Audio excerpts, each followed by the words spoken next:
আজ আমরা যেটা পড়ব সেটা হচ্ছে নন রিনিউয়েবল এনার্জি সোর্স। ঠিক আছে, আমাদের প্রাকৃতিক সম্পদ দু ধরনের হতে পারে। এক হতে পারে হচ্ছে অনবীকরণযোগ্য, যেগুলোকে আমরা নন রিনিউয়েবল বলে থাকি, আর একটা হচ্ছে নবীকরণযোগ্য, যেগুলোকে আমরা রিনিউয়েবল বলে থাকি। তো নন রিনিউয়েবল এনার্জি সোর্সের মধ্যে কী কী পড়ে? আমার নন রিনিউয়েবল এনার্জি সোর্স বলতে আমরা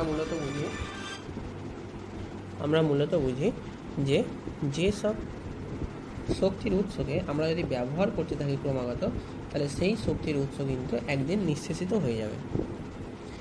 তাহলে তার জন্য কী হবে না, আমাদেরকে কিন্তু অল্টারনেটিভ কোনো শক্তির উৎসের সন্ধান করতে হবে, যেই শক্তির উৎস কিন্তু কখনো শেষ হয়ে যাবে না। তো সেই ধরনের শক্তির উৎসের জন্যই কিন্তু আমাদের রিনিউয়েবল এনার্জি সোর্স খুবই প্রয়োজনীয়। এবার নন রিনিউয়েবল এনার্জি সোর্স বা অনবীকরণযোগ্য যে শক্তিগুলো আছে, সেগুলোর মধ্যে আমার কী কী পড়ে? মূলত আমাদের জীবাশ্ম জ্বালানি থেকে আমরা যে শক্তি পেয়ে থাকি, সেটা মূলত আমাদের অনবীকরণযোগ্য বা নন রিনিউয়েবল এনার্জি সোর্সের মধ্যে পড়ে। কিন্তু এই যে নন রিনিউয়েবল এনার্জি সোর্স, সেই সোর্স কিন্তু ব্যবহার করলে এই শক্তির উৎসকে ব্যবহার করলে কিন্তু আমাদের অনেক ধরনের স্বাস্থ্যের দিকে ক্ষতিকারক দিক আছে। তো সেই জন্য আমরা কী চেষ্টা করছি না, আমরা বর্তমান যুগে চেষ্টা করছি যাতে যতটা সম্ভব আমরা নন রিনিউয়েবল এনার্জি সোর্সকে অ্যাভয়েড করে রিনিউয়েবল এনার্জি সোর্সকে আমাদের মূল শক্তির উৎস হিসাবে ব্যবহার করতে পারি। তো এবার নন রিনিউয়েবল এনার্জি সোর্সের মধ্যে কী বললাম, যেগুলো হচ্ছে আমার ফসিলস ফুয়েল মানে জীবাশ্ম জ্বালানি, যেগুলো তার মধ্যে কী কী পড়ে? কয়লা পড়ে, গ্যাস পড়ে, কিংবা আমার তেল পড়ে। ঠিক আছে, তার যে তেল, যার কয়লা ধর আমাদের বিভিন্ন জায়গায় আমাদের ধর কয়লা খনি আছে, যেখান থেকে আমরা কয়লা তুলি। তো কয়লা আমার কী দেয়, একটা আমাদের ভারতবর্ষের প্রায় বেশিরভাগ শক্তির উৎস হিসাবে ধর কয়লা আমরা ব্যবহার করে থাকি। ঠিক আছে, কয়লা থেকে ধর তাপ বিদ্যুৎ শক্তি উৎপন্ন করা যায়। তো সেই শক্তিকে আমরা ব্যবহার করি তাপ বিদ্যুৎ শক্তি থেকে।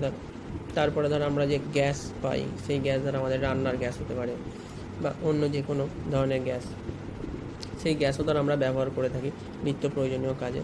অয়েল তো আমরা জানি, ডিজেল, যেমন ধর বাড়িতে ডিজেল, যেমন ধর গাড়ি চালাতে ডিজেল বা পেট্রোল, যেগুলো আমাদের গাড়ি চালাতে কাজে লাগে, বা কেরোসিন, যেগুলো আমাদের বাড়িতে জ্বালানি হিসাবেও কাজে লাগে অনেক ক্ষেত্রে। তো এই ধরনের অনেক উৎসই কিন্তু আমাদের কাছে আছে অনবীকরণযোগ্য শক্তির উৎসের মধ্যে। এবার তার মধ্যে প্রথমে ধর আমরা কোল নিয়ে আলোচনা করি। কোল কি না, কোল হচ্ছে যে কোল কীভাবে তৈরি হয়। ধর আমরা যখন ধর পৃথিবীতে মানুষ হয়তো ছিল না, কিন্তু যখন ধর গাছপালা প্রচুর পরিমাণে ছিল, তখন কিছু কোনোভাবে সেই গাছপালাগুলো একসময় ধর মরে গেছে। সেই মরে যাওয়ার পরে হয়তো সেগুলো আস্তে আস্তে মাটির তলায় চাপা পড়ে গেছে।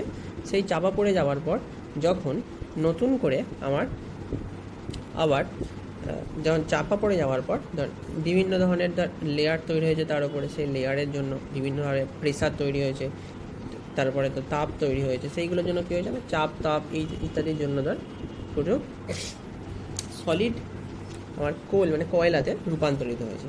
এবার এই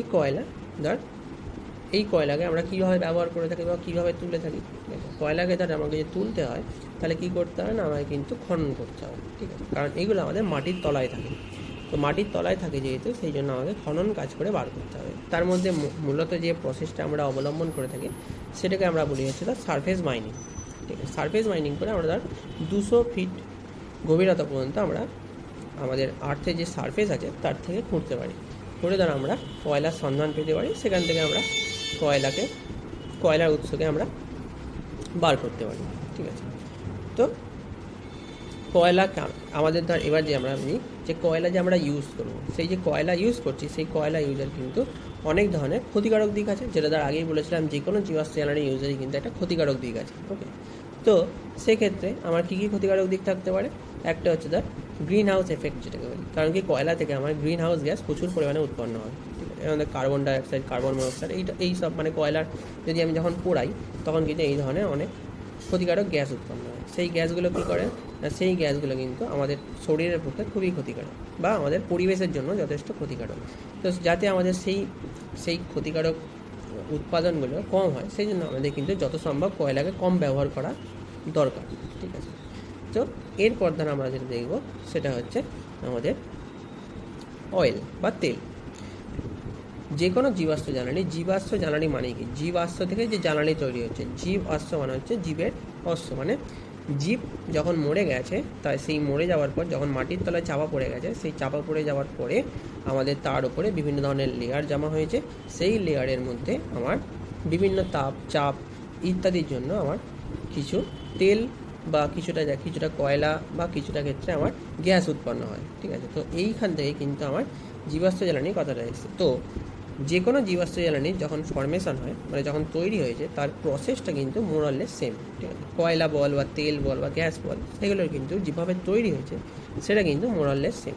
এবার তোলার পদ্ধতিটা বিভিন্ন ক্ষেত্রে আলাদা হয়ে থাকে, কারণ কয়লাকে ধর আমরা সলিড হিসাবে পাই, অয়েল মানে কি একটা তেল তরল লিকুইড হিসাবে পাই। ঠিক আছে, আবার গ্যাস যেটা আমার হচ্ছে গ্যাস হিসাবে পাই।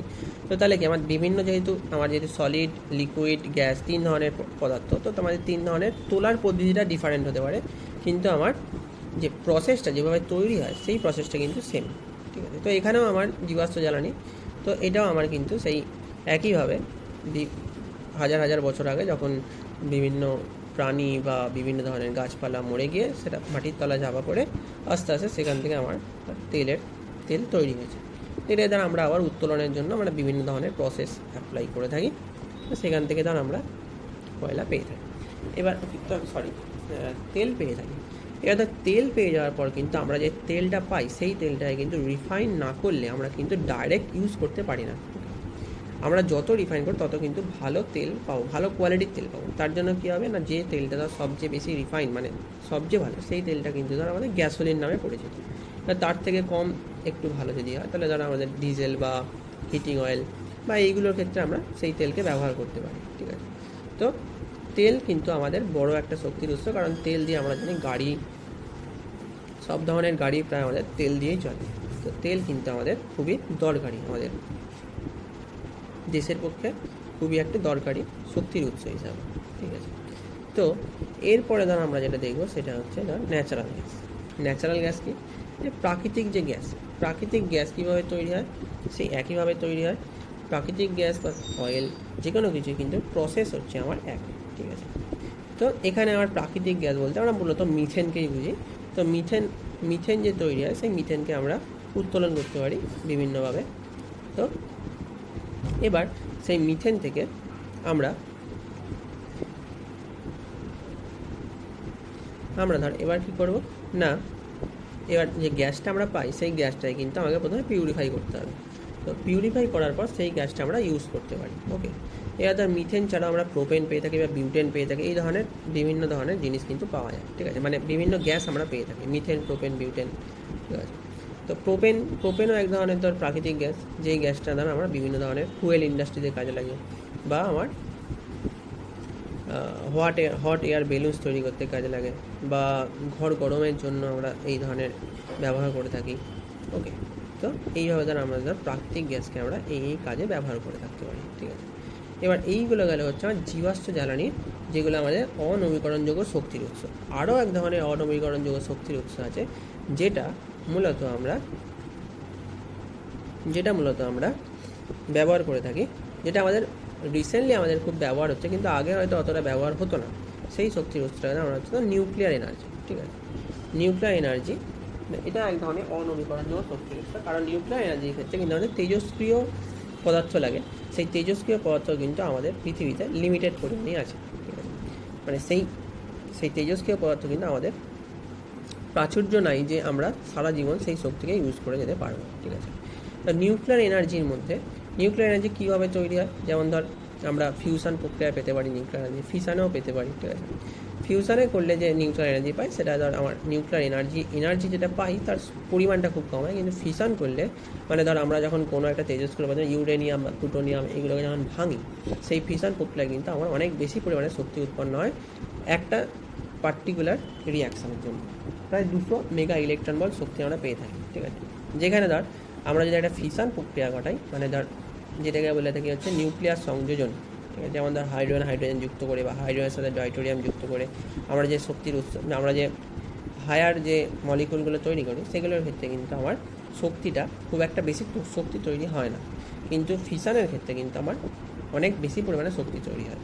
ওকে, মানে ইউরেনিয়াম 235কে যদি একটা স্লো নিউট্রন দিয়ে হিট করা হয়, তাহলে কিন্তু সেখান থেকে আমরা প্রায় 200 মেগা ইলেকট্রন ভোল্ট অ্যাপ্রক্সিমেট পার নিউক্লিয়ার এনার্জিতে পেয়ে থাকি। ওকে, তো এইগুলো হচ্ছে আমার ধর, এটা হচ্ছে তার নিউক্লিয়ার এনার্জির একটা শক্তির উৎস। কিন্তু নিউক্লিয়ার এনার্জি আমার এখনও পর্যন্ত যে বহুল ব্যবহৃত হয়ে থাকে সেরকম নয়, কিন্তু বর্তমান যুগে আমরা চেষ্টা চালাচ্ছি যাতে আমাদের নিউক্লিয়ার এনার্জিকে বিশেষভাবে বেশি করে ব্যবহার করা যায়।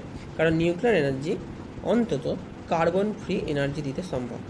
কারণ কয়লা বা আমাদের যে অয়েল, এগুলো কিন্তু কার্বন ফ্রি কোনো এনার্জি আর দেয় না। যেহেতু আমরা এগুলো কার্বন থেকেই তৈরি হয়, মূলত কার্বন থেকেই কিন্তু আমাদের জীবাশ্ম জ্বালানি তৈরি হয়ে থাকে। তো সেই জন্য তাতে কিন্তু কার্বন থাকে। এবার কার্বন থাকলেই সেখানে অক্সিজেন যখন যার বায়ুমণ্ডলে সেটা বিক্রিয়া করবে, তখন সেটা কিন্তু কার্বন ডাইঅক্সাইড বা কার্বন মনোক্সাইড তৈরি করবেই। কিন্তু নিউক্লিয়ার এনার্জির ক্ষেত্রে অন্তত আমরা গ্রিন হাউস যে গ্যাস যেগুলো হয়, সেই গ্যাসগুলো কিন্তু তৈরি হওয়ার সম্ভাবনা কম থাকে। তার মানে কি নিউক্লিয়ার এনার্জি তুলনামূলকভাবে কিন্তু ক্লিন এনার্জি জীবাশ্ম জ্বালানির তুলনায়। সেই জন্য কিন্তু আমাদের মূলত এখন আমরা কিন্তু নিউক্লিয়ার এনার্জিকে নিজেদেরকে ট্রান্সফার করার চেষ্টা করছি, যাতে আমরা নিউক্লিয়ার এনার্জিকে মূল শক্তির উৎস হিসাবে, বা নিউক্লিয়ার এনার্জির সাথে সাথে অন্যান্য যে নবীকরণযোগ্য শক্তিগুলো আছে, যেমন ধর সৌরশক্তি, বায়ু শক্তি, এগুলোকে আমরা যাতে মূল শক্তির উৎস হিসাবে ব্যবহার করতে পারি, সেই চেষ্টা কিন্তু আমরা আস্তে আস্তে করছি। এবার দেখ, আমাদের যে এতগুলো শক্তির উৎস দেখলাম, সেই শক্তির উৎসগুলো কিন্তু বেশিরভাগ ক্ষেত্রে আমাদের ভারতবর্ষের ক্ষেত্রে কিন্তু খুবই বেশি পরিমাণে প্রচলিত বা বহুল ব্যবহৃত শক্তি। ঠিক আছে, আমাদের দেশ এখনও পর্যন্ত খুব বেশি উন্নত হয়নি যে আমরা যেগুলো আমাদের নবীকরণযোগ্য যে শক্তি উৎসগুলো, সেগুলোকে খুব বেশি পরিমাণে ব্যবহার করতে পারি। আমরা বেশিরভাগ ক্ষেত্রে কিন্তু অনবীকরণযোগ্য শক্তির উপরেই ডিপেন্ডেন্ট আমাদের দেশ। তার মধ্যে আমাদের পাশে একটা পাই চার্ট করে দেখানো আছে যে আমরা কিসের ওপর বেশি ডিপেন্ড। যেমন কোলের ওপর প্রায় 44%, 3%। আমাদের যে টোটাল শক্তির যে আমাদের যে প্রাইমারি এনার্জি ইউজেজ, সেই প্রাইমারি এনার্জি ইউজেজের মানে তার প্রায় 44% পূরণ করে আমার কয়লা। ঠিক আছে, তাহলে বায়োমাস বা ওয়েস্টেজ, সেটা আমার কিন্তু বায়োমাস বা ওয়েস্টেজ কিন্তু সেটা হচ্ছে আমার একটা কিন্তু নবীকরণযোগ্য শক্তির উৎস। ঠিক আছে, তো সেই ক্ষেত্রে কিন্তু আমরা 21% আমরা ইউজ করে থাকি। পেট্রোলিয়াম অ্যান্ড আদার লিকুইডস, মানে পেট্রোলিয়াম জাত যে জিনিসগুলো, সেইখান থেকে কিন্তু আমার কী পরিমাণ শক্তি আছে, 25.3% শক্তি কিন্তু আমার সেইখান থেকে আমরা পেয়ে থাকি। মানে আমাদের যে টোটাল যে শক্তির প্রয়োজন হয় আমাদের দেশে, তার 25% শক্তির যোগান কিন্তু আমাকে পেট্রোলিয়াম অ্যান্ড আদার লিকুইডস দেয়। আমাদের ন্যাচারাল গ্যাস যেটা আছে, ন্যাচারাল গ্যাস আমার প্রায় 5.8% শক্তির যোগান দেয়। দেখ, বাকি যে শক্তিগুলো আছে, যেমন নিউক্লিয়ার এনার্জি, যেটা ধর আমরা জানি যে আমার কার্বন কম উৎপন্ন হয় বা কার্বন উৎপন্ন হয় না, মানে তুলনামূলকভাবে কিন্তু অনেক পলিউশন ফ্রি শক্তি, কিন্তু সেটাকে আমরা কিন্তু এখনও পর্যন্ত সেইভাবে ব্যবহার করতে পারিনি। তবে অবশ্যই আমরা চেষ্টা করছি যাতে আমরা নিউক্লিয়ার এনার্জিকে বেশি পরিমাণে ব্যবহার করতে পারি, বিভিন্ন ধরনের ট্রিটির মাধ্যমে আমরা এইগুলোকে যাতে আমরা বেশি করে ইউজ করতে পারি, এই ধরনের শক্তি উৎসগুলো, সেগুলোকে চেষ্টা করছি। হাইড্রো ইলেকট্রিক, এটাও একটা আমাদের কিন্তু নবীকরণযোগ্য শক্তির উৎস। আর আদার রিনিউয়েবলস, যেগুলো রিনিউয়েবল, সেগুলো থেকে আমরা 0.9% শক্তি পেয়ে, খুবই কম। তো আমাদের মেইন যে শক্তির উৎস 100% যদি ধরি, তাহলে দেখ আমার যে অনবীকরণ যে শক্তির উৎস, সেগুলোই কিন্তু বেশিরভাগ জায়গাটা জুড়ে আছে। যেমন কোল 44.3%, পেট্রোলিয়াম বা তার থেকে যে লিকুইড পাওয়া যায় সেটা 25.3%, তাহলে ন্যাচারাল গ্যাস 5%, মানে অ্যাপ্রক্সিমেটলি প্রায় 76-78% শক্তি কিন্তু আমার টোটাল কোল, পেট্রোলিয়াম আর ন্যাচারাল গ্যাস থেকে কিন্তু পাই। আর বাকি যে শক্তি 25% শক্তি, সেটা আমার মোটামুটি একটা রিনিউয়েবল, বা নিউক্লিয়ারটা আমার যদিও রিনিউয়েবল নয়, কিন্তু অনেকটা ক্লিন শক্তি। তো সেই হিসাবে বলতে পারি যে আমার বাকি শক্তির উৎসগুলো কিন্তু আমার খুব একটা বেশি পাই না। তো আমাদের উদ্দেশ্য তাহলে কী থাকবে? আমাদের উদ্দেশ্য কিন্তু থাকবে যতটা সম্ভব আমরা অনবীকরণ যে শক্তির উৎসগুলো, সেইগুলোকে ব্যবহার কমিয়ে যাতে নবীকরণযোগ্য শক্তির উৎসকে বেশি করে ব্যবহার করতে পারি, সেই দিকে যাও। ঠিক আছে, তো এই জন্যই আমরা সেকেন্ড যেটা পড়বো,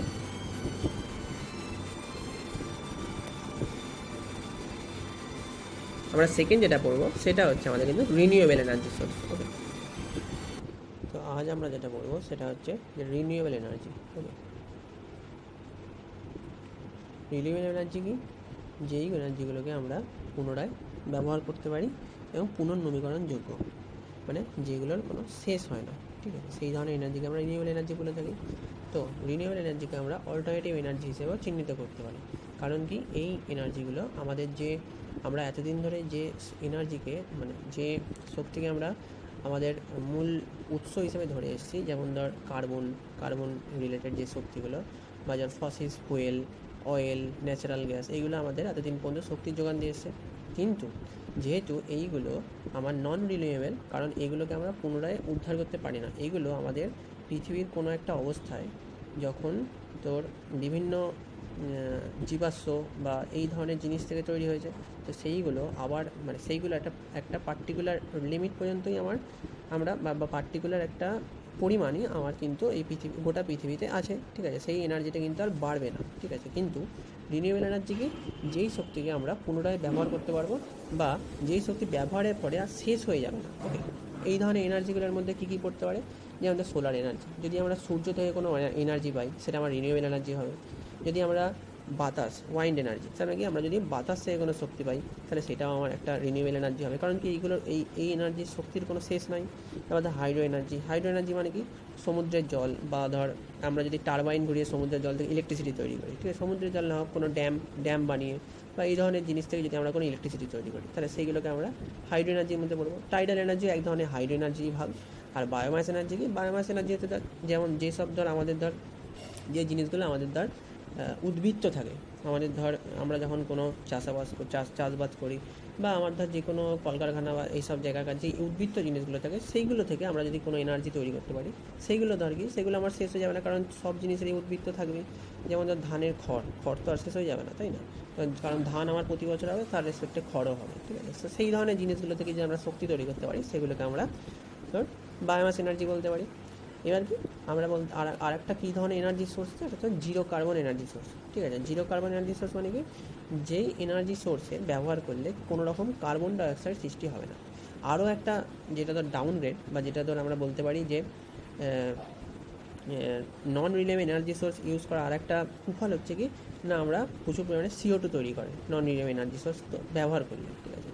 তো সেইটাও আমরা যদি সোলার এনার্জি ব্যবহার করি বা ওয়াইন্ড এনার্জি ব্যবহার করি, মানে যেগুলো আমার পুনর্নবীকরণযোগ্য শক্তি, সেইগুলো যদি ব্যবহার করি তাহলে কিন্তু সেই পরিমাণে আমার CO2 উৎপন্ন হবে না, ঠিক আছে। এবার তার নন রিনিউয়েবল এনার্জির মধ্যেও একটা এনার্জি আছে যেটা হচ্ছে নিউক্লিয়ার এনার্জি। সেই এনার্জিটাই কিন্তু আমার কোনো রকম জিরো কার্বন মানে কোনো রকম কার্বন ডাইঅক্সাইড উৎপন্ন হয় না, কিন্তু সেই এনার্জিটা থেকে আমরা যথেষ্ট পরিমাণে মানে সেটা আমার পলিউশন ফ্রি একটা এনার্জি সোর্স হিসেবে আমরা ব্যবহার করতে পারি, ওকে। তো এবার আমরা বললাম যে আমার 5 রকমের এই ধরনের রিনিউয়েবল এনার্জি সোর্সেস আছে। তো তার মধ্যে একটা হচ্ছে প্রথমটা হচ্ছে সোলার এনার্জি, ঠিক আছে। তো সোলার এনার্জি কি না, সোলার এনার্জি হচ্ছে পৃথিবী মানে সূর্য যে শক্তিটা আমাদের, সূর্য যে আলোটা দিচ্ছে, ঠিক আছে, সেই আলোকে যদি আমরা কাজে লাগাই তাহলে সেইটাকে আমরা এনার্জিতে কনভার্ট করে। আলো মানে কি, আলো আমার একটা শক্তির উৎস, ঠিক আছে। তো সেই শক্তিকে যদি আমরা কোনোভাবে স্টোর করে কাজে লাগাতে পারি তাহলে সেটা আমার সোলার এনার্জি হিসাবে আমরা ব্যবহার করতে পারবো।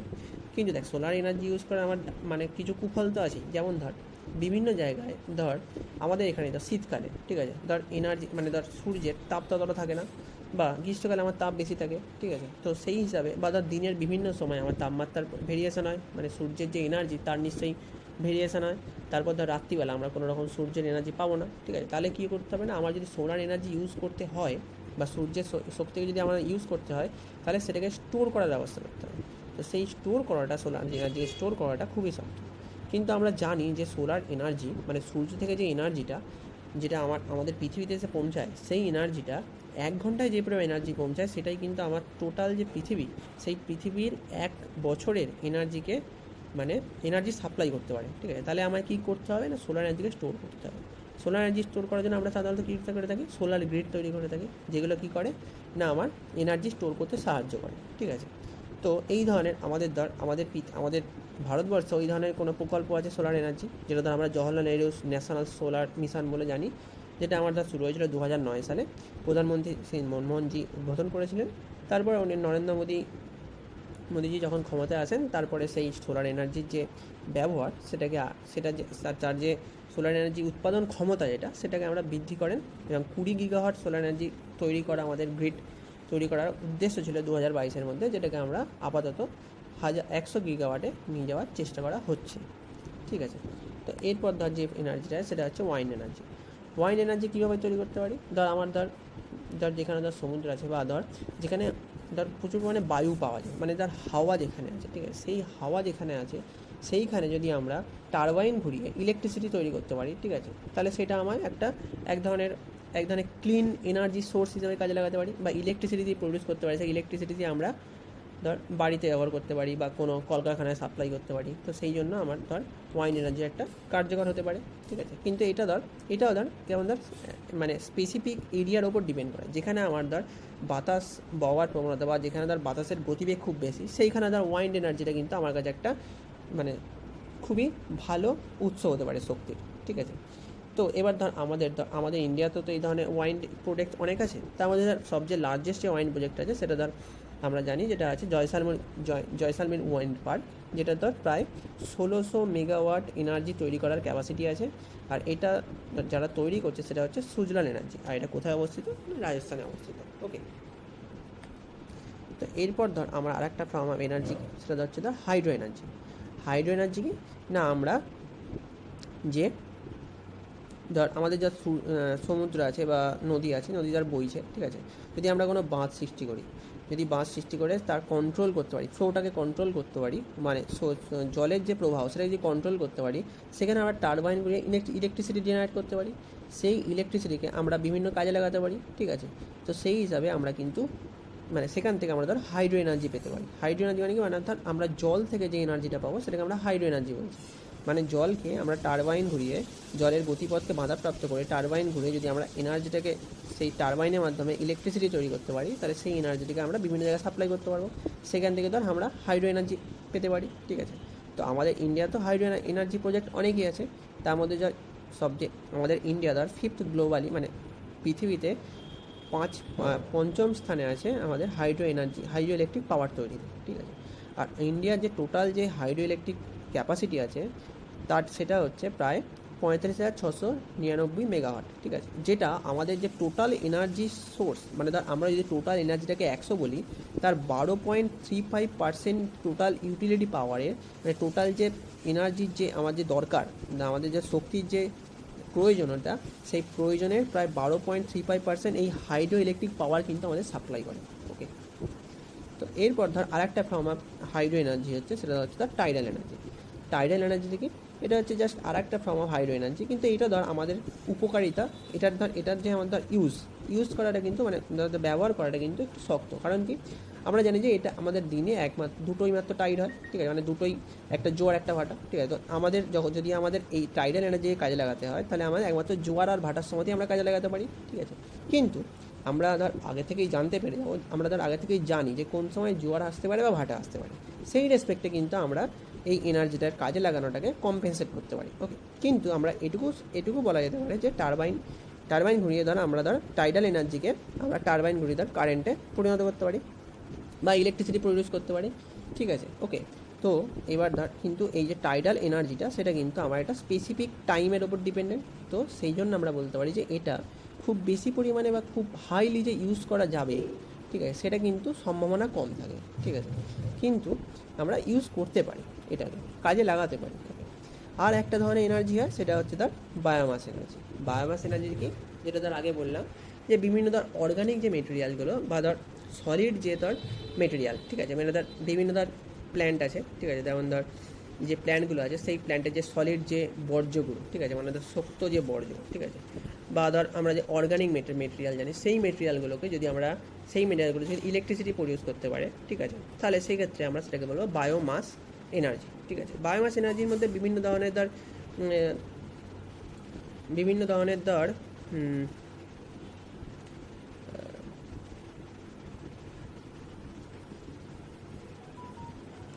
খড় হতে পারে, ঠিক আছে, বিভিন্ন খড় হচ্ছে ধর একটা বায়োমাস এনার্জি, খড় থেকে আমরা বায়োমাস এনার্জি পেতে পারি, ঠিক আছে।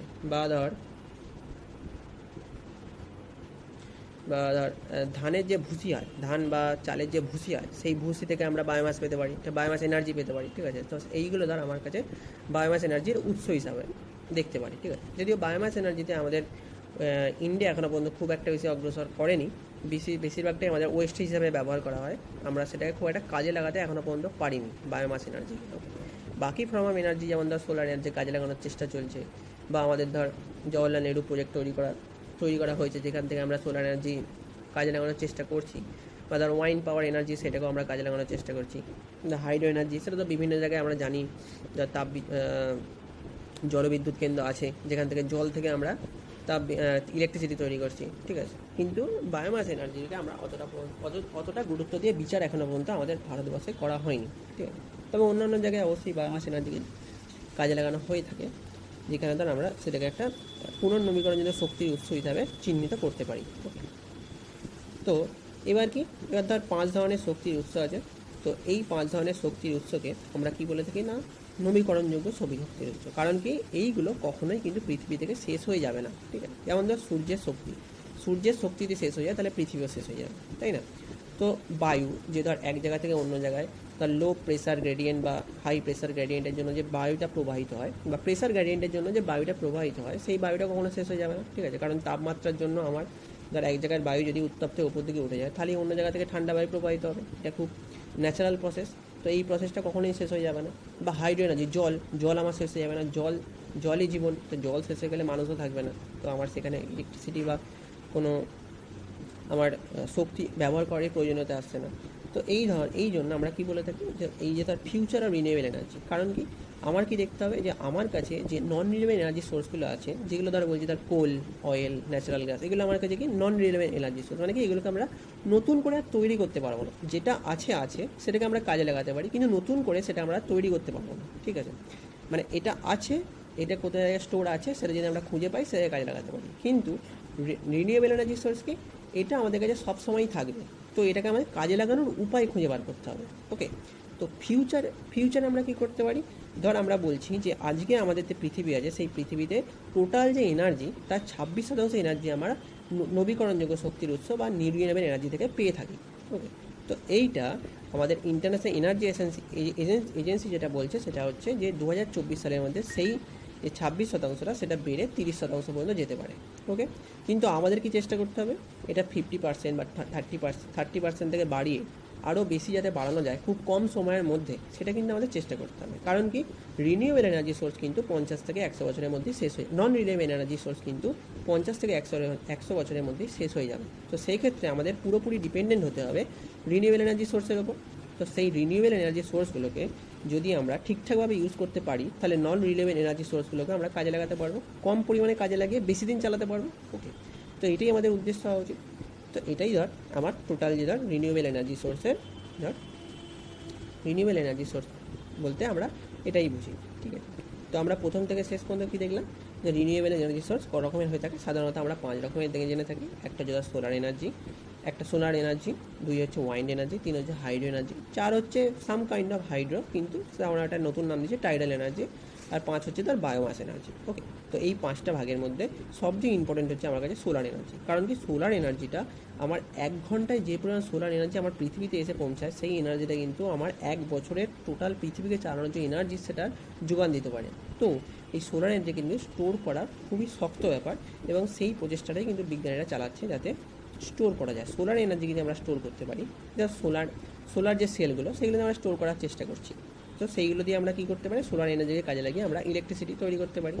ওয়াইন্ড এনার্জিকেও তাই, বায়ু শক্তি, জলবিদ্যুৎ প্রকল্প যেগুলো সেগুলো মানে ওয়াইন্ড পাওয়ার এনার্জির মধ্যে পড়ে, ঠিক আছে। তার বায়োমাসটা কিন্তু আমার কাছে আমাদের দেশে এখনও পর্যন্ত খুব একটা ইউজেবলি নেই, মানে সেটার খুব একটা ব্যবহারযোগ্যতা নেই। আমরা এখনও পর্যন্ত ধানের যে ভুসি বা খড়, এগুলোকে আমরা নষ্টই করে ফেলি, ঠিক আছে, বা এগুলোকে সাধারণত আমাদের এনার্জি সোর্স হিসেবে ব্যবহার করি না।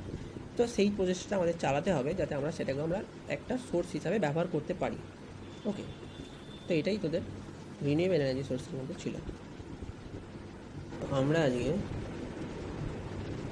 জলের ব্যবহার এবং তাদের অতিরিক্ত ব্যবহারের ফলে কী ধরনের প্রভাব আমাদের সমাজের উপর পড়তে পারে সেই নিয়ে আলোচনা করব। তো আমার ওয়াটারের যে রিসোর্স, মানে ওয়াটার, আমরা জল কোন কোন জায়গা থেকে পেতে পারি, ঠিক আছে। ওয়াটার কি এক ধরনের মানে জল হচ্ছে আমার এক ধরনের রিনিউয়েবল সোর্স, মানে নবীকরণযোগ্য, যেটা আমার সৃষ্টি হয়। কারণ কি, আমরা জানি যে বৃষ্টির জল থেকে আমরা জলাশয় বা কোথাও জল সঞ্চয় করে রাখতে পারি, সেইভাবে আমরা জলের সৃষ্টি করতে পারি। তো তার জন্য সৃষ্টি করতে পারি মানে মানে মানে আমরা যেটা বলতে সেটা হচ্ছে যে আমরা জলাশয়কে সংরক্ষণ করে রেখে সেই জলকে আমরা পরবর্তীকালে ইউজ করতে পারি নিজেদের ইচ্ছা অনুযায়ী। তো আমরা কি জানি যে আমাদের পৃথিবীর 3 ভাগ জল আর 1 ভাগ স্থল, কিন্তু সেই যে 3 ভাগ জল আছে, সেই 3 ভাগ জলের মধ্যে কিন্তু 97% জল আমাদের সামুদ্রিক জল বা অতিরিক্ত লবণাক্ত জল, যেটা আমরা আমাদের উপাদেয় নয়, মানে আমরা সেই জলটাকে ইউজ করতে পারি না কোনোভাবেই, ঠিক আছে। এবার বাকি যে আমার 3% ব্যবহারযোগ্য জল রইল, ঠিক আছে। এবার সেই জলের মধ্যে আমার, এবার দেখ এই যে ধর 3 ভাগ জল আর 1 ভাগ স্থল, এবার সেই 3 ভাগ জলের মধ্যে দেখ ওশিয়ানাল সল্ট লেকসে আমার মানে সমুদ্রে আমার প্রায় 97.41% জল আমরা পেয়ে থাকি, ঠিক আছে। ফ্রেশ ওয়াটার জল মানে যে জলটা আমরা ব্যবহার করতে পারি সেই জলের পরিমাণ কিন্তু তার মানে কী দাঁড়াচ্ছে প্রায় মানে মোরলেস 2.5% মতো, তাই তো। এবার তার মধ্যেও ধর তুষার বা হিমবাহ এতেই প্রায় 1.984% জল আছে। তার মধ্যে ভূগর্ভস্থ জল, হ্রদের জল বা নদীর জল, এই জলগুলো মিলিয়ে আমার ধর খুব বেশি হলে আমার 0.6% মতো জল আমার টোটাল এই জায়গা থেকে আমরা পেয়ে থাকি, ওকে। তো তাহলে আমরা কি দেখতে পাচ্ছি যে জল আমাদের যে পরিমাণ জল আমরা দেখতে পাই সেই জলের মধ্যে কিন্তু বেশিরভাগটাই আমার অব্যবহারযোগ্য, মানে আমরা যেটাকে ব্যবহার করতে পারি না। ব্যবহারযোগ্য জল কিন্তু মাত্র 3%। তার মধ্যে আবার দেখ আইস মানে ভূগর্ভস্থ মানে ধর তুষার বা হিমবাহের মধ্যে আমার প্রায় 2% জল আছে। তার মানে সেই জলটাও আমরা সেরকমভাবে ব্যবহার করতে পারি না। তাহলে আমার ব্যবহারযোগ্য জল প্রায় বলতে পারি 0.6%, যেটা আমার খুবই কম। এবার কি, এবার দেখ আমাদের যে ভারতবর্ষ, তাতে ধর আমাদের যে ভারতের যে জলের যে চাহিদা, সেই চাহিদাটা কিন্তু অতিরিক্ত। কারণ আমরা খাওয়ার জন্য জল ব্যবহার করে থাকি, নদী সেচ প্রকল্পের জন্য জল ব্যবহার করে থাকি, আমাদের যে বিভিন্ন শিল্প আছে সেই শিল্পের জন্য আমাদের জল ব্যবহার হয়ে থাকে। এনার্জি যেমন ধর আমরা যে ধর হাইড্রোস্ট্যাটিক এনার্জি মানে হাইড্রো এনার্জি যেটা, সেটার ক্ষেত্রেও ধর জল ব্যবহার করে থাকি, আর অন্যান্য কাজেও জল ব্যবহার করে থাকি। মানে এই যে এতগুলো কাজে আমরা জল ব্যবহার করে থাকি, তার জন্য কী হচ্ছে না আমাদের ধর বিভিন্ন জায়গায় বিভিন্ন পরিমাণে বা বিভিন্ন হারে জল নষ্ট হয়।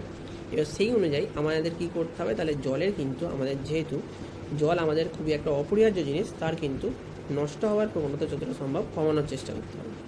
দেখ আমাদের 2010 সালে আমরা দুটো সার্ভে থেকে জানতে পারি যে একটা তো 2010-এ করা আর 2015-এ করা, যে আমাদের বিভিন্ন ক্ষেত্রে যে জলের ব্যবহার ছিল সেটা বেড়েছে না কমেছে। দেখ বেশিরভাগ ক্ষেত্রেই আমরা দেখতে পাচ্ছি এখানে ধর টোটাল যে দেখ ইরিগেশন মানে সেচ কাজে আমার ধর 2010 সালে 668 বিলিয়ন লিটার জল আমার ব্যবহার হতো, ঠিক আছে। যেটা হচ্ছে তার টোটাল যে জল 100% যদি দেখি তার 84.62% আমার পুরোপুরি আমার সেচ কার্যেই লাগে। ড্রিঙ্কিং ওয়াটার দেখ আমার খুবই কম 6.89%, ঠিক আছে। তো ইন্ডাস্ট্রির জল, এনার্জির জল, আদার্স বিভিন্ন খাদ্য জল, এইভাবে আমরা জল ব্যবহার করে থাকি। দেখ 2015 সালে কিন্তু দেখ সেই সংখ্যাটা কিন্তু প্রতিটা ক্ষেত্রেই বেড়েছে। তার জন্য দেখ টোটালটা কিন্তু আমার যেখানে 813 বিলিয়ন লিটার জল লাগতো সেখানে কিন্তু আমার এখন লাগছে 1093 বিলিয়ন লিটার জল, ওকে। তো এবার জলের যে ভাগগুলো আমরা বললাম, ভূগর্ভস্থ জল হতে পারে বা ভূপৃষ্ঠস্থ জল হতে পারে। এই দুটো জল কিন্তু আমাদের ব্যবহারযোগ্য জল, কারণ এই ভূগর্ভস্থ জল হলে সেই জলটা আমরা ধর কলের মাধ্যমে পাম্প করে তুলে ব্যবহার করতে পারি, আর ভূপৃষ্ঠ জলে আমাদের নদী নালার যে জল আছে সেই জলটাকে আমরা পরিশুদ্ধ করে ব্যবহার করতে পারি। তো প্রথমে ধর আমরা দেখবো হচ্ছে ভূগর্ভস্থ জল, গ্রাউন্ড ওয়াটার যেটাকে আমরা বলে থাকি।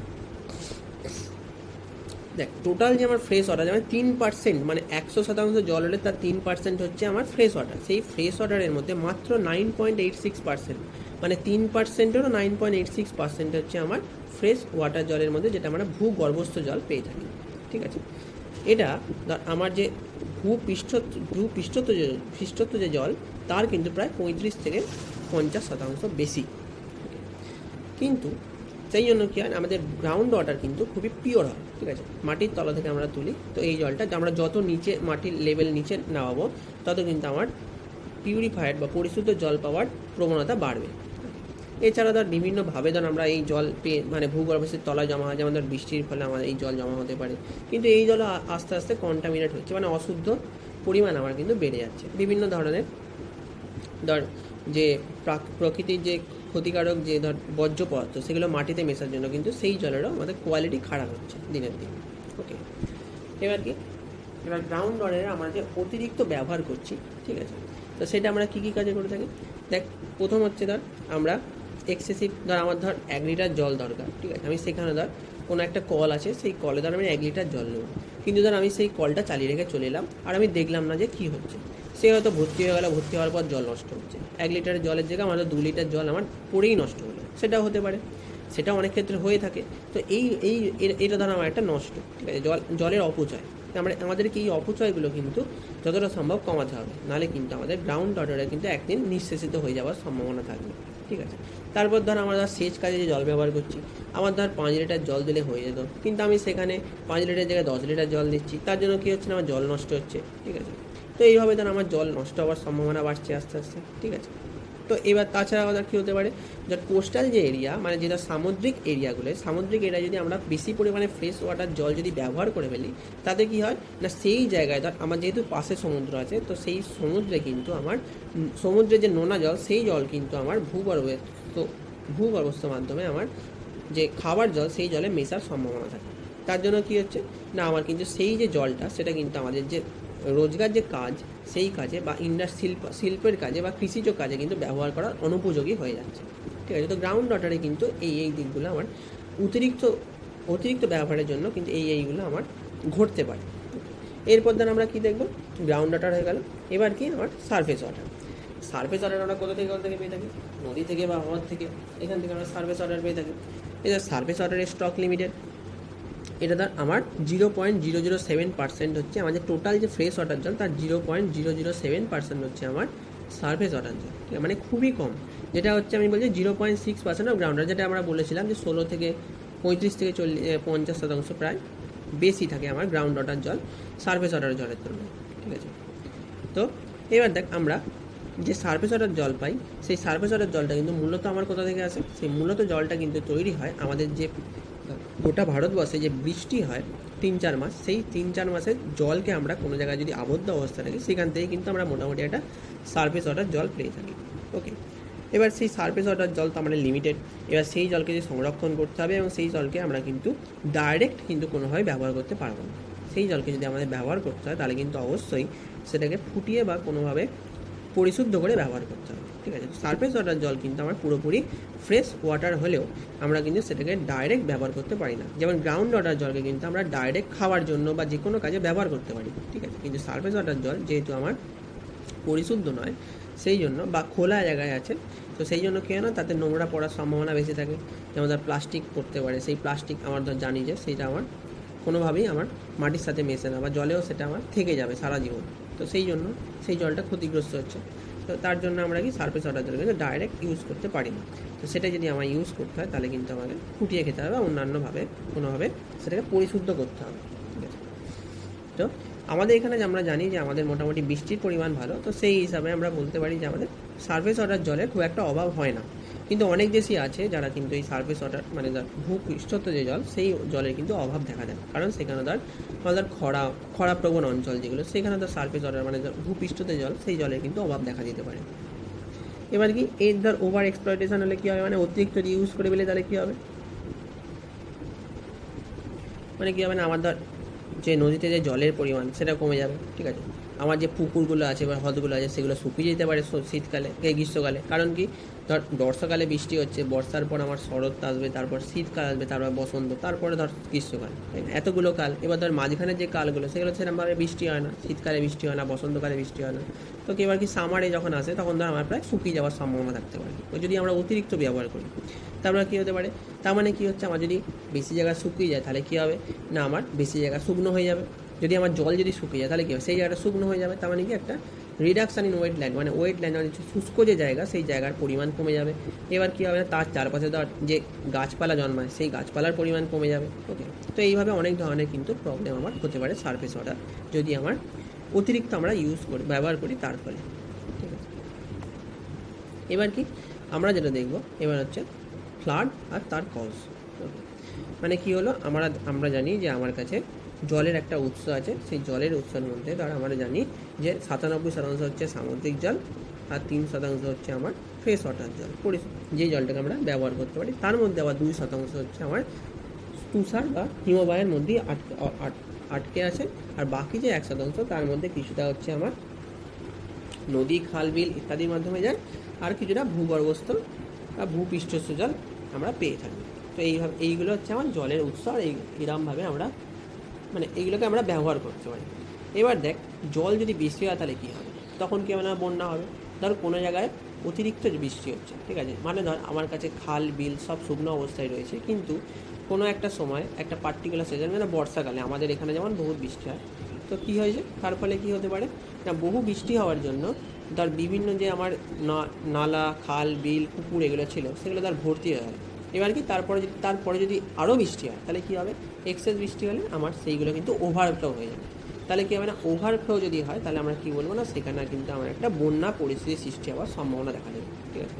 এবার যদি সেই বৃষ্টি যদি আরও চলতে থাকে তাহলে কী হবে না, জলের লেভেল আস্তে আস্তে বাড়তে থাকবে, তার মানে কি বন্যা পরিস্থিতির সৃষ্টি হওয়ার সম্ভাবনা আরও আস্তে আস্তে বাড়বে, ঠিক আছে। তো কী করতে হবে না, এবার তখন আমরা কী করি, এবার দেখ এই যে পরিস্থিতিগুলো বাড়ছে এইগুলো, এবার দেখ তাহলে কী হচ্ছে না, এইগুলোর পরিস্থিতি কেন বাড়ছে সেটা আমরা বুঝতে পারি। ধর আমার যে জলের যে রিভার চ্যানেলগুলো আছে সেইগুলোয় ধর বিভিন্ন ধরনের সেডিমেন্টেশন করার জন্য, মানে নিচে ধর বিভিন্ন ধরনের পলি পড়ে যাওয়ার জন্য, তার জন্য কী হচ্ছে না, জলের যে আমার যে নব্যতা কোনো একটা পুকুরের বা আমার যে নদী নালা খাল বিল ইত্যাদি নব্যতা সেটা কিন্তু কমে যাচ্ছে। তার জন্য কী হচ্ছে না, কম বৃষ্টি হলেই কিন্তু আমার সেটা উপচে যাওয়ার সম্ভাবনা বেড়ে যাচ্ছে। তারপর কী হচ্ছে না, ডিফরেস্টেশন গাছপালা কাটার জন্য, গাছপালা, তারপর ধর যদি আমাদের যে ধর গবাদি পশু আছে তারা যদি বেশি পরিমাণে ঘাস পাতা খেয়ে নেয়, বা আমরা যখন ধর মাইনিং করছি মানে যে ধর কয়লা এইগুলো যখন বার করি, সারফেস মাইনিং যেটা ধর আমরা বলেছিলাম, কয়লা বা ধর ন্যাচারাল গ্যাস প্রাকৃতিক গ্যাস বা ধর তেল যখন আমরা উত্তোলন করি তখন আমরা কী করি, মাইনিং করি, মানে কি খনন কার্য করি, সেই সবের কারণেও কিন্তু আমার ফ্লাড হতে পারে, সম্ভাবনা দেখা যেতে পারে। তো এগুলো হচ্ছে ধর আমার ফ্লাডের কজ। তাহলে কি এর এফেক্টটি কী হতে পারে, এর এফেক্টটি কী হতে পারে, যেগুলো ধর নিচু জায়গা আছে সেই নিচু জায়গাগুলো কী হবে না, বন্যায় প্লাবিত হয়ে যাবে। তাহলে কী হবে, এবার ধর যে জায়গাগুলোয় আমার ধর নিচু জায়গাগুলো সেগুলো বন্যায় প্লাবিত হয়ে যাবে। এবার কি ধর গাছ কী করে, গাছ কিন্তু ধর আমাদের যে ধর বিভিন্ন যে নদী নালা আছে সেগুলোর পাশে যদি গাছ থাকে তাহলে গাছ কী করে, গাছ কিন্তু মাটিকে ধরে রাখতে সাহায্য করে। ডিফরেস্টেশনের কী হচ্ছে না, সেখানে গাছের পরিমাণ কমে যাচ্ছে, তাহলে কী হচ্ছে না, মাটিকে ধরে রাখার মতো ক্ষমতা কিন্তু আর থাকছে না। তো কী হচ্ছে না, আমার যে প্লেন সারফেস যেটা সেই সারফেসটা কিন্তু বেশি পরিমাণে আমার জলে চলে যাওয়ার সম্ভাবনা থাকতে পারে। ওকে, কোস্টাল এরিয়ায় তোর বিভিন্ন ধরনের ধর ফ্লাড হয় বা আমাদের বিভিন্ন ধরনের যে প্রাকৃতিক বিপর্যয় আসে তার জন্য কিন্তু অনেক জায়গায় কিন্তু অনেক বড় সড়ো ক্ষতি দেখা যেতে পারে। ওকে, তো এইগুলো হচ্ছে ধর এফেক্ট, মানে এইগুলো হচ্ছে ফল, বন্যা হলে আমার এই পরিস্থিতি উদ্ভূত হতে পারে। এবার কি আমরা সেটাকে ম্যানেজ করতে পারি কী করে, ম্যানেজ করতে গেলে দেখ প্রথম কথা আমাকে কী করতে হবে, আমাকে বিভিন্ন ধরনের রিজার্ভার বা ড্যাম তৈরি করতে হবে। ড্যামের কাজ কি, ধর কোনো একটা জায়গায় আমি জলকে আবদ্ধ করে রেখে দেবো, আমার যখন যেরকম পরিমাণ দরকার আমি তখন সেই পরিমাণে জল ছেড়ে আমরা জলের চাহিদাটাকে ঠিক রাখবো, কিন্তু কখনোই কোনো জায়গায় আমরা ওভারফ্লো হতে দেবো না। ড্যাম আমার এই কাজটুকু করে। এবার ড্যাম যদি আমরা লাগাই তাহলে কিন্তু সেক্ষেত্রে আমার ফ্লাডকে বন্যার পরিস্থিতি থেকে আমরা বাঁচতে পারি, ঠিক আছে। বা আমরা কি করতে পারি,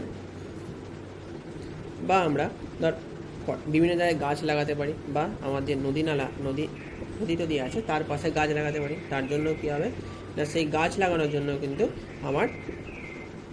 আমার তোর যে ক্ষয়ে যাওয়ার যে প্রবণতা সেটা কিন্তু কমবে, ঠিক আছে। তারপর ধর আমরা এবার এইভাবে ধর আমরা ম্যানেজমেন্ট করতে পারি ফ্লাডকে, মানে এইভাবে এই প্রসেসগুলো যদি আমরা অবলম্বন করি তাহলে কিন্তু আমার বন্যা পরিস্থিতি এড়ানো যেতে পারে। পুরোপুরি হয়তো রোধ করা যাবে না, কিন্তু আমরা বন্যা পরিস্থিতিকে এড়ানোর চেষ্টা করতে পারি। এরপর কী আসছে, যেখানে বন্যা অতি বৃষ্টি হয় আর কোনো জায়গায় কী হতে পারে, খরা থাকতে পারে। খরা কখন সৃষ্টি হবে, খরা যখন হবে তখন হবে হচ্ছে আমার খুব অল্প পরিমাণে বৃষ্টি হবে যেখানে, ঠিক আছে। ধর আমার কোনো জায়গায় বৃষ্টির পরিমাণ দরকার 100 মিলিমিটার, কিন্তু বৃষ্টি হচ্ছে ধর 80 মিলিমিটার, তাহলে কী হচ্ছে না, সেখানে কিন্তু আমার একটা খরা পরিস্থিতির সৃষ্টি হওয়ার সম্ভাবনা আছে, ঠিক আছে। তো এইগুলো কী কারণে হতে পারে, যেগুলো আমার হতে পারে সেগুলো তার বৃষ্টির অভাবে হতে পারে, কিংবা হতে পারে ধর কোনো জায়গায় বর্ষা ধর আসার কথা ছিল, সাপোজ বলছি ধর আমাদের এখানে বর্ষা আসার কথা ছিল 8 জুলাই বা 8 জুন, কিন্তু এইগুলো ধর 1 মাস পরে 8 জুলাই, তার মানে কি আমার এই 1 মাস বর্ষা কিন্তু আমার রাজ্য পেল না। তার জন্য কী হলো না, এই সময় যে বৃষ্টিটা হওয়ার কথা ছিল সেই বৃষ্টিটা কিন্তু আর কখনোই হবে না। তো তার জন্য কী হবে না, আমার কিন্তু একটা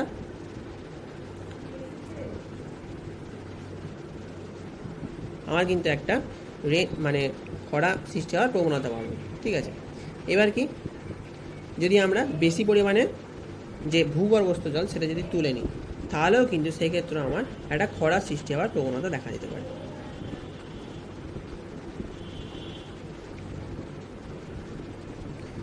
এবার কি, এবার এই যে ধর এইগুলোর জন্য কী হতে পারে না, আমার ধর যে নর্মাল নিডস আছে, আমার ধর কোনো কোনো জায়গায় ধর আমাকে ধর সেচ কাজ করতে হবে, কিন্তু যদি আমার জল কম থাকে তাহলে আমি কি সেচ কার্য করতে পারবো না। ঠিক আছে, বা ধর আমাদের নিজেদের কিছু নিড থাকে যেগুলো ধর দরকারি, সেই দরকারের জন্য আমার যে জল দরকার সেটাও আমরা করতে পারছি না, তখনও কিন্তু এটা বলতে পারি যে আমার কাছে একটা খরা পরিস্থিতির সৃষ্টি হয়েছে। ঠিক আছে, এবার কি এটার জন্য কিন্তু অনেক কিছু দায়ী হয়, যেমন ধর হাইড্রোলজিক্যাল ইমব্যালেন্স, সেটা তো সবচেয়ে বড়ো কথা। কারণ হচ্ছে তো সব জায়গায় কিন্তু আমরা জানি যে বৃষ্টি কিন্তু সম পরিমাণে হয় না, কোনো জায়গায় বেশি হয়, কোনো জায়গায় কম হয়, কোনো জায়গায় যেটুকু দরকার সেটুকুই হয়।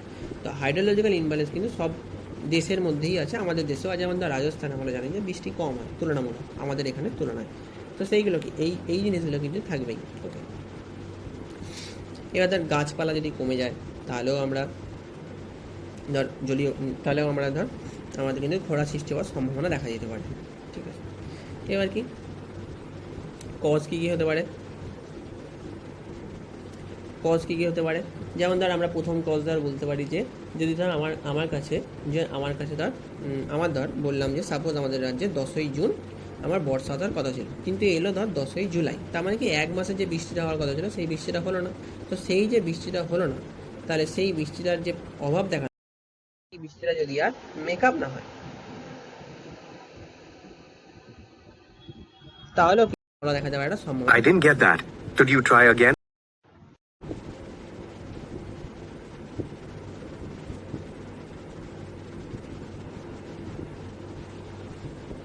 তো আর কি কি হতে পারে,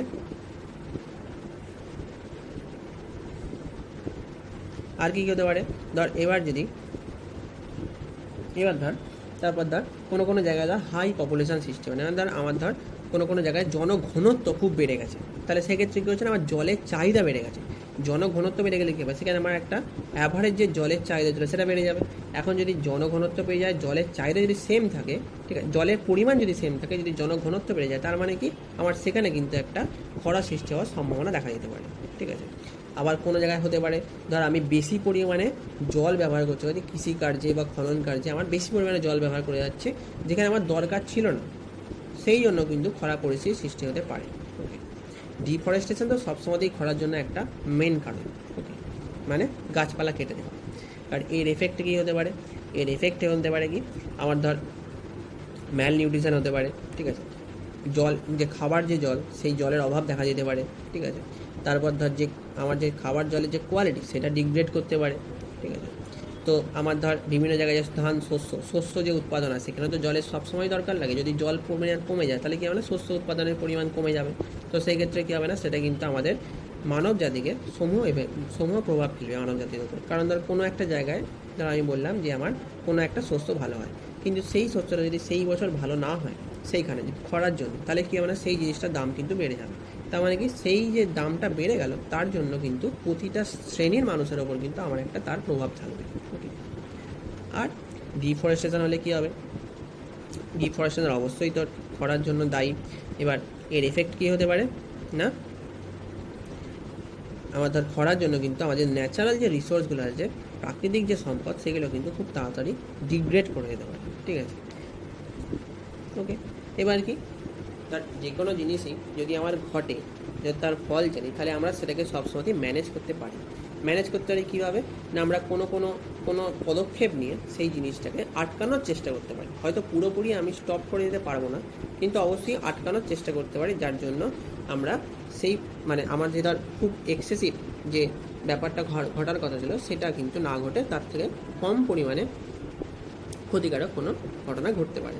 তো সেই জন্য আমার কী হবে না, ম্যানেজমেন্ট করতে হবে। ম্যানেজমেন্ট কীভাবে করতে পারি, ধর আমরা যেখানে ধর বৃষ্টির অভাব আছে সেখানে আমরা রেন ওয়াটারকে জমা রাখার জন্য বিভিন্ন হারভেস্টিং করতে পারি। সেখানে কী হবে না, কনজার্ভ করতে আমি ওয়াটারকে স্টোর করব, আর সেখান থেকে আমরা যখন দরকার পড়বে সেই অনুযায়ী জলকে ব্যবহার করতে পারবো। তারপর কী করতে পারি, বিভিন্ন ধরনের রিজার্ভার তৈরি করতে পারি লার্জ ক্যাপাসিটি, যেখানে আমরা জলকে সঞ্চয় করে রাখতে পারি। মডার্ন ইরিগেশন টেকনিক নিতে পারি, যেটাকে কী হবে না আমার খুব একটা জলের প্রয়োজন হবে না, বা জল যেটুকু দরকার সেটুকুই আমার নেবে, তার থেকে বেশি জল আর ইউজ করবে না। আমরা তারপর কী করতে পারি, অবশ্যই যে কোনো জিনিসেরই ফ্লাড হোক বা খরা, মানে বন্যা হোক বা খরা, দুটো ক্ষেত্রে কিন্তু আমরা ফরেস্টেশন করতে পারি, মানে কি গাছপালা লাগাতে পারি, যার জন্য কিন্তু আমার বন্যার বা খরার পরিস্থিতি কমে যাবে, খরার যে প্রবণতা সেটা কমবে। ঠিক আছে, তো এইগুলো হচ্ছে তার ম্যানেজমেন্ট। এরপর কি আছে, এরপর হচ্ছে তার আমরা যেটা জানবো সেটা হচ্ছে কনফ্লিক্ট অফ ওয়াটার। মানে কি, আমার ধর জল যে আছে, ঠিক আছে, ধর আমার কাছে একটা নদী আছে, যে নদীটা দুটো দেশের মধ্যে দিয়ে বা দুটো রাজ্যের মধ্যে দিয়ে প্রবাহিত হচ্ছে। এখন একটা রাজ্য চাইছে অন্য রাজ্যকে জল দেবে না, তার জন্য সে কী করলো না, ড্যাম লাগিয়ে দেবে। তাতে কী হলো না, সেই রাজ্যে হয়তো জল যাচ্ছে না, আর তার জন্য কী হচ্ছে না, এদের রাজ্যে জলটা থেকে যাচ্ছে, বা একটা দেশ ভাবছে অন্য দেশকে জল দেবে না, তো সেই অনুযায়ী সে নিজের নদীপথ ঘুরিয়ে দিচ্ছে, যাতে কী হয় না, এদিকে জল না আসে। তো এইগুলো হচ্ছে আমার কিন্তু মানে জলকে নিয়ে, এইগুলো নিয়ে কিন্তু আমাদের দেশের মধ্যে বা আমাদের ইন্টারন্যাশনাল স্তরেও কিন্তু বিবাদ আছে। ঠিক আছে, সেই বিবাদগুলো কী আছে, ইন্টারন্যাশনাল কনফ্লিক্ট কী আছে, ইন্টারন্যাশনাল কনফ্লিক্ট আছে ধর ইন্দাস নদীর জল নিয়ে কিন্তু ইন্ডিয়া আর পাকিস্তানের মধ্যে বিবাদ আছে। ঠিক আছে, যেমন ধর কলোরাডো নদীর জল নিয়ে মেক্সিকো আর ইউএসের মধ্যে বিবাদ আছে। তারপরে ধর ব্রহ্মপুত্র নদীর জল নিয়ে ইন্ডিয়া বাংলাদেশের মধ্যে বিবাদ আছে। ঠিক আছে, তো এই ধরনের ইন্টারন্যাশনাল কিন্তু অনেক কনফ্লিক্ট আছে। আবার কি আমাদের দেশের মধ্যেও এরকম অনেক বিবাদ আছে। সেই বিবাদগুলোর মধ্যে কী কী পড়ে, কাবেরী নদীর জল কর্ণাটক নেবে না তামিলনাড়ু নেবে, সেই নিয়ে বিবাদ আছে। কৃষ্ণা নদীর জল কর্ণাটক নেবে নাকি না অন্ধ্রপ্রদেশ নেবে, সেই নিয়ে বিবাদ আছে। বা সিরুবেনি নদীর জল তামিলনাড়ু নেবে না কেরালা নেবে, সেই নিয়ে বিবাদ আছে। তো এইগুলো কিন্তু একটা বিবাদের কারণ। ঠিক আছে, তো তাহলে আমরা কি দেখলাম, যে আমার এইগুলো হচ্ছে আমার জলের, মানে আমরা যেটা টোটালটা দেখলাম সেটা কি, আমরা দেখলাম প্রথমে জল আমার কি কাজে লাগে, আমাদের দেশে জলের কতটা পরিমাণ ব্যবহার করি, আমরা কোন ক্ষেত্রে কতটা জল ব্যবহার করে থাকি সেটা, আমার যে টোটাল যে জল আছে সেই জলের কতটা পরিমাণ আমাদের ব্যবহারযোগ্য জল সেটা। সেখান থেকে আমরা কি দেখলাম, যে দুরকম যে আমরা ব্যবহারযোগ্য জল পাচ্ছি, ভূপৃষ্ঠস্থ আর ভূগর্ভস্থ, সেই জলের পরিমাণ খুবই কম, কিন্তু সেই জলেরও কিন্তু আমাদের অত্যধিক পরিমাণে ব্যবহার হয়ে যাচ্ছে। তার জন্য কি হচ্ছে না, তার জন্য আমার জলের পরিমাণ কমে যাচ্ছে, বা আমার খাবার যে উপযোগ্য জল সেই জলের পরিমাণ কমে যাচ্ছে। তারপর ধর আমাদের যে কৃষিকাজে যে ব্যবহার করছি জল, সেই জলের পরিমাণ কমে যাচ্ছে, কিন্তু সেইগুলোর জন্য কিন্তু দায়ী আমরাই। কারণ কি, আমরা সব জায়গাতেই কিন্তু কন্ট্রোল করতে পারি, কন্ট্রোল হইতে জলকে ব্যবহার করতে পারি, সেই ব্যবহারটা কিন্তু আমরা করি না। কিন্তু সেই ব্যবহারটা অবশ্যই করা দরকার, যদি আমরা না করি তাহলে কিন্তু জলও একদিন শেষ হয়ে যাবে। আর জলের অপর নাম জীবন, তো জল যদি শেষ হয়ে যায় তাহলে কিন্তু মানুষ আর বাঁচবে। তো সেই জন্য কী হবে না, আমাদেরকে কিন্তু জলকে সংরক্ষণ করতে হবে। এবার জল সংরক্ষণের কী কী উপায় আছে, আমরা জলাশয় খনন করতে পারি, বাঁধ প্রকল্প দিতে পারি, বা জলের অপচয় রোধ করতে পারি, বা বনাঞ্চল সৃষ্টি করতে পারি, যেগুলো অলরেডি আমরা বলে দিয়েছি যে এইগুলো আমরা যদি করি তাহলে আমরা কিন্তু বিভিন্নভাবে উপকৃত হব। যেমন ধর আমার বন্যা পরিস্থিতি সৃষ্টি হওয়ার সম্ভাবনা কমবে, আমার খরা পরিস্থিতি সৃষ্টি হওয়ার সম্ভাবনা কমবে। ঠিক আছে, আমরা যদি এক্সট্রা কোনো জলাশয় খনন করি তাহলে কী হবে না, সেখানে আমি এক্সেস যে ওয়াটার সেটা আমি স্টোর করে রাখতে পারবো, তার জন্য আমার বন্যা পরিস্থিতিও উন্নতি হতে পারে। আবার যদি খরা পরিস্থিতি হয় তাহলে ওই যে এক্সেস যে জলটা আমার সঞ্চিত অবস্থায় রইল সেই জলটা কিন্তু তখন ব্যবহার করতে পারি। তার মানে কি আমার কিন্তু দুভাবেই আমরা লাভবান হতে পারি। বনাঞ্চল সৃষ্টি করলে অবশ্যই আমরা দুভাবে লাভবান হতে পারি, সেটা অলরেডি আমরা বললাম। তারপর ধর বাঁধ প্রকল্প যেমন ধর আমরা রিজার্ভার বলেছি, বা ড্যাম বসানোর মানে কি, আমরা কোনো একটা জায়গায় জলকে যদি আমরা বেঁধে রেখে দিই, যাতে আমরা ঠিকভাবে জলটাকে ইউজ করতে পারি। আমার ধর 100 লিটার জল, কিন্তু কোনো একটা জায়গাতে 200 লিটার জল চলে যাচ্ছে, আমরা চাইছি না যে 200 লিটার জলটা যাক, আমরা তখন কী করবো না, 100 লিটার জল যাতে যায় সেই অনুযায়ী একটা বাঁধ দিয়ে দেবো, আর সবসময় একটা কনস্ট্যান্ট ফ্লো রাখবো, যাতে আমার 100 লিটার জল অল টাইম যায়। তার জন্য কী হবে না, আমার জলের অভাবটা কখনো হবে না, আর কোনো সময় বেশি পরিমাণে জলও চলে যাবে। এবার ধর বন্যা পরিস্থিতি সৃষ্টি হয়, সেক্ষেত্রে আলাদা পরিস্থিতি, তখন তো আর বাঁধ দিয়ে আমরা রুখে রাখতে পারবো না, কিন্তু তাও মোটামুটি আমরা কন্ট্রোল করতে পারি। তো এইভাবে ধর আমরা কিন্তু জলের অপচয় রোধ করতে পারি, আর জলকে ঠিকঠাকভাবে ব্যবহার করতে পারি।